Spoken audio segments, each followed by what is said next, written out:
Alright guys, I'm going to show the factory reset to beat Soul 4. You would do this for example if you're done using them and want to sell them, or if they're giving you issues and you want to try fixing them.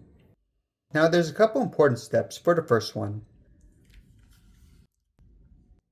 Make sure it's turned off. Now the first step is you're going to hold two buttons. Hold both the power and volume down.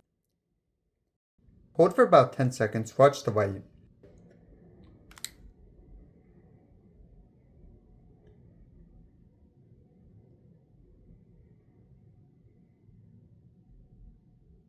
Until after it blinks red.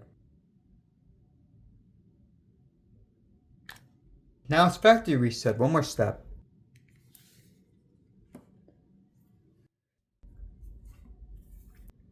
Make sure you remove from your Bluetooth and Find My. Forget this device. Same for Find My. Remove this device. And yeah, now I turn it back on.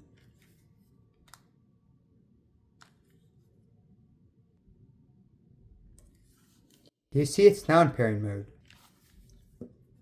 Alright guys, thanks for watching, hope this helped out.